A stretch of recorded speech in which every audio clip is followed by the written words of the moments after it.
అంతకంటే ముందు Thomas Matthew Crooks 20, 28 and 31 వీళ్ళ వయసు ఇది. వీళ్ళు డొనాల్డ్ ట్రంప్ని హతమార్చాలనుకున్నారు. సో అయితే ఇక్కడ దీని వెనక ఇరాన్ హస్తం ఏదైనా ఉందా, లేకపోతే ఆయనకి పడినట్టు వాళ్ళ హస్తం ఏదైనా ఉందా అనేది it's a question mark. Investigation is ongoing. But Donald ట్రంప్ని హతమార్చేటువంటి పగ, డొనాల్డ్ ట్రంప్ని చంపేయాలి అనేంత పగ వాళ్ళలో కలిగిందనేది మాత్రం చాలా క్లియర్గా అర్థమవుతోంది. తాజాగా ఈ కాల్పుల వెనుక ఇరాన్ హస్తం ఉందా అనే కోణంలో దర్యాప్తు ప్రారంభించింది అమెరికన్ ఇంటెలిజెన్స్ నిఘా వర్గాలు. సో ట్రంప్ పాలన పైన తీవ్ర ఆగ్రహం వెళ్లగక్కుతున్నారు అమెరికన్లు. ట్రంప్ను దించేయాలని చెప్పి 55% ప్రజలంతా కూడా అనుకుంటున్నారంట.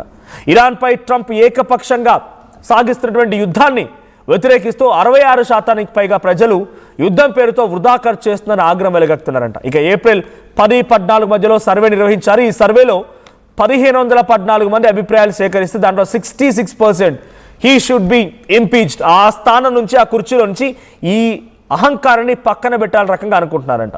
So before I continue with more updates, ఒకసారి నిన్న ఆ హోటల్లో ఎటువంటి కాల్పులు జరిగాయి, అక్కడ ఎటువంటి ఉద్రిక్తత పరిస్థితుల్లో కొని ట్రంప్ ఎలా భయపడిపోయాడు, అంతా టేబుల్ కింద ఎలా జాక్కున్నారో ఒకసారి ఆ విజువల్ చూద్దాం.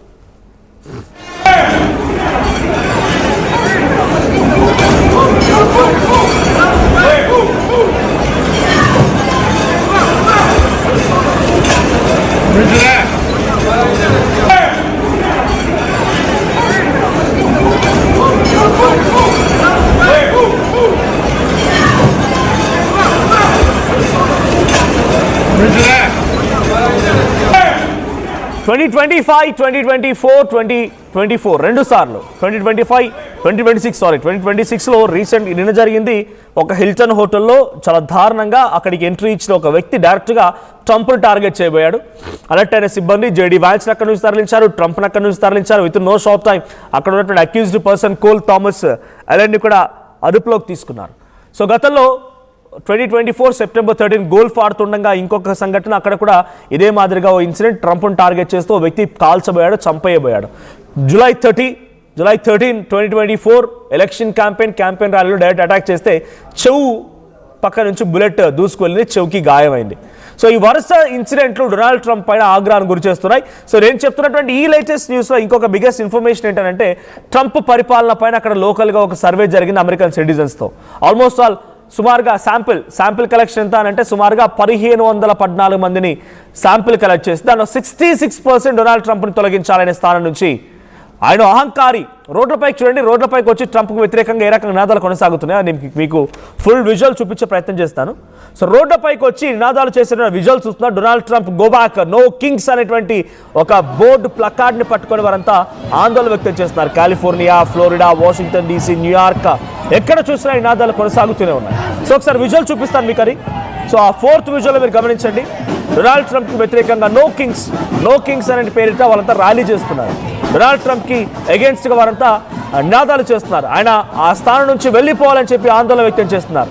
ఇరాన్ ఇజ్రాయెల్ కొట్టుకుంటూ ఉంటే మధ్యలో నువ్వెవడివే అక్కడికి వెళ్ళడానికి, అక్కడికి వెళ్ళి నువ్వెందుకు నీ ఏకపక్ష నిర్ణయంతో ఇరాన్పై యుద్ధం చేయడానికి, అమెరికాని ఫైనాన్షియల్గా కొలాప్స్ చేసి అమెరికా స్థితిగతుల మొత్తాన్ని దిగజార్చడమే నీ పిచ్చి ఆలోచన అంటూ అమెరికన్ సిటిజన్స్ మొత్తం కూడా వాళ్ళంతా ఆందోళన వ్యక్తం చేస్తున్నారు. గతంలో సిటిజన్షిప్, బర్త్రైట్ సిటిజన్షిప్ అని రకరకాల ఇంకా నిర్ణయాలు తీసుకున్నప్పుడు ఆయన ఏడాది పరిపాలన పూర్తవక మునిపే కాలిఫోర్నియా, లాస్ ఏంజలస్ ప్రాంతాల్లో డొనాల్డ్ ట్రంప్కి ఏకంగా డైరెక్ట్గా చాలా తీవ్రమైన వ్యతిరేకత ఎదురైంది. అక్కడ కూడా కస్టమ్స్ ఆఫీసర్స్ని ఇంటికి పంపించి, అందరిలోకి పంపించి తనిఖీలు చేయించి, వీసా, పాస్పోర్ట్లు ఇన్వెస్టిగేషన్ చేయించి, ఆ తర్వాత అక్కడికి వచ్చినటువంటి పబ్లిక్ని హెరాస్ చేయించి, వాళ్ళని పరిగెత్తించి, నేషనల్ గార్డ్స్ చేత వాళ్ళని అటాక్ చేయించి, కొట్టి దారుణాన్ని, దమనకాండం సృష్టించారు అక్కడ ఆయన.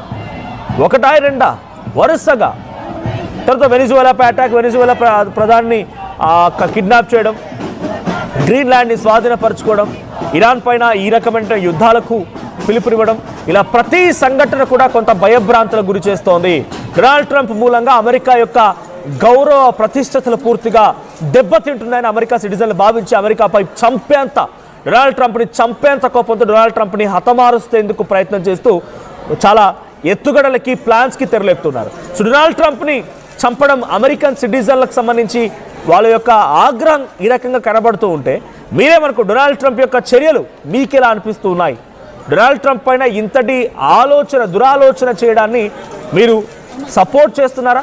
ఆ నిందితుడు ఇంత దారుణానికి ముడిగట్టి డొనాల్డ్ ట్రంప్ని చంపేయడం మీరు దానికి ఎస్ అది వాళ్ళ ఆగ్రహం అన్నట్టుగా అంటున్నారా, లేదంటే ఇది తప్పు అన్నట్టుగా మీరు భావిస్తున్నారు? మీ అభిప్రాయం ఏంటో కామెంట్ చేయండి. ఒకసారి అక్కడ ఎటువంటి నినాదాలు కొనసాగుతున్నాయి అగేన్స్ట్గా, at the same time attack రోజు ఏం జరిగింది ఆ విజువల్స్ చూద్దాం.